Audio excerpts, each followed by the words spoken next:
Est-ce que la CEI est réellement indépendante? Nous sommes indépendants dans la tête et nous sommes indépendants par rapport à l'ensemble des entités avec qui nous travaillons. Nous sommes indépendants à tous les niveaux.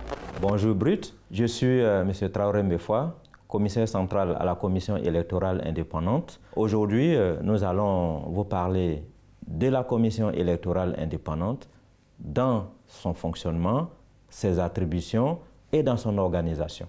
La CEI est née de la volonté, j'allais dire, de l'Ivoirien lui-même, à travers déjà la Constitution qui consacre donc une structure en charge de l'organisation des élections, du référendum, de la présidentielle, des législatives, des élections locales. Ce qu'on constate sur nos réseaux sociaux, c'est que beaucoup d'Ivoiriens ne connaissent la CEI qu'à travers les polémiques. Est-ce que ce n'est pas justement parce que la Commission communique peu?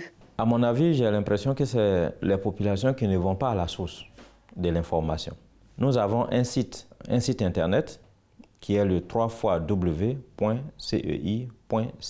Ce site est ouvert et sur ce site, nous avons l'ensemble des documents, l'ensemble des règles et l'ensemble des informations nécessaires à la compréhension des activités que nous menons.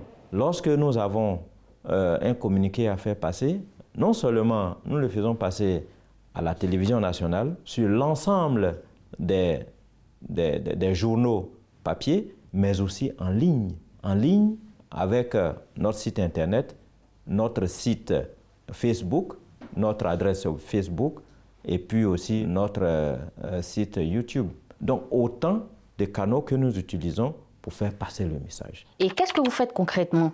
Il faut savoir qu'il y a dans la loi, nous avons 24 points d'attribution.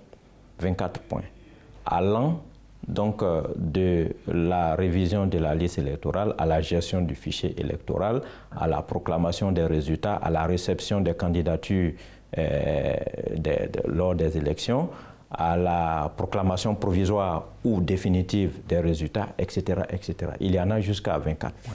Un aspect important qui est le recrutement et la formation des agents électoraux. Le jour J, notre rôle, c'est s'assurer de ce que tous les bureaux sont ouverts, de ce que le personnel requis est effectivement en place et que tout le matériel est disponible. Nous faisons en tout cas toute la supervision du matin de 8h jusqu'à 18h pour permettre donc aux électeurs de faire donc leur choix. Est-ce qu'on peut dire qu'il ne peut pas y avoir de manipulation de résultats? Je dis et je suis formel, il ne peut pas y avoir de manipulation de résultats. Dans le bureau de vote, nous aurons 3 agents électoraux et ces 3 agents électoraux sont réquisitionnés, ce sont des fonctionnaires pour la plupart, sont des agents qui sont mis à la disposition de la commission électorale par l'administration et nous les formons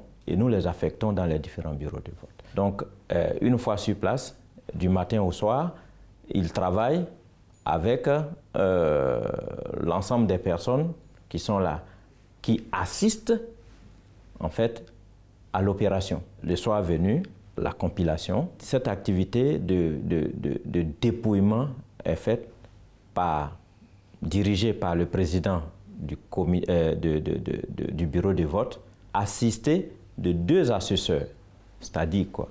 2 électeurs qui ont été choisis peut-être 1 heure avant ou 30 minutes avant, qui viennent assister l'équipe des 3 personnes, donc des 3 membres du bureau de vote, à faire la compilation. Et cela se fait en présence des représentants de chaque candidat. On parle de déséquilibre au niveau de la CEI parce que trop tourné vers le pouvoir en place.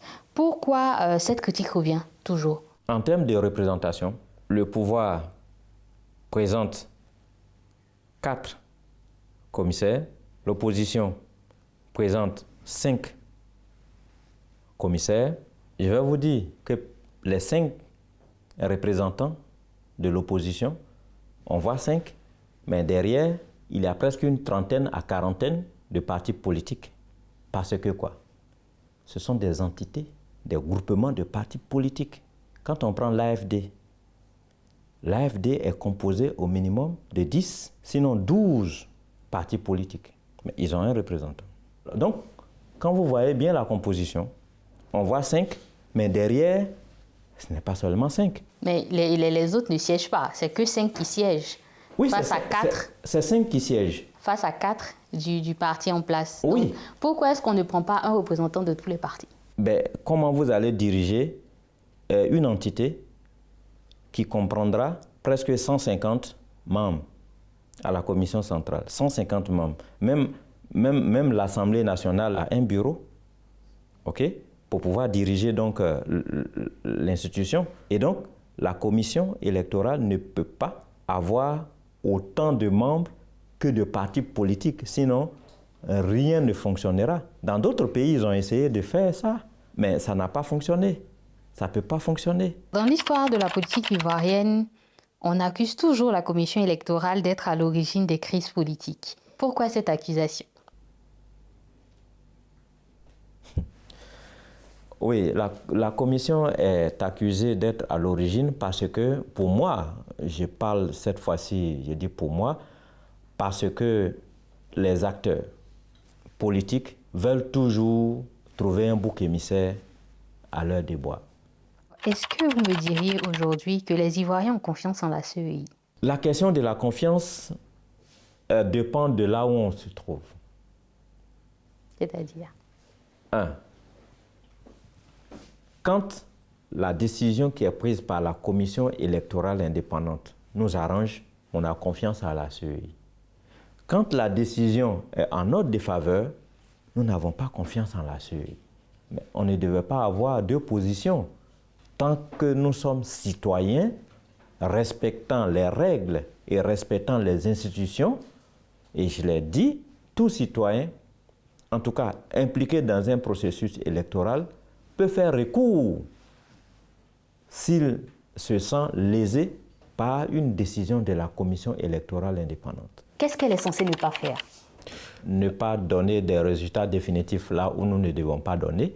Ne pas donner une liste de candidats définitive. Nous ne donnons pas de liste définitive en ce qui concerne par exemple l'élection présidentielle. Nous ne pouvons pas donner de liste définitive des candidats parce que nous n'avons pas compétence. Nous ne pouvons pas aussi inscrire, par exemple, au niveau lors de la RLE, nous ne pouvons pas inscrire quelqu'un qui ne mérite pas d'être sur la liste électorale, par exemple, si la personne ne remplit pas les conditions. Voilà. Et nous sommes tenus de respecter, en tout cas dans la procédure, les règles qui nous sont édictées.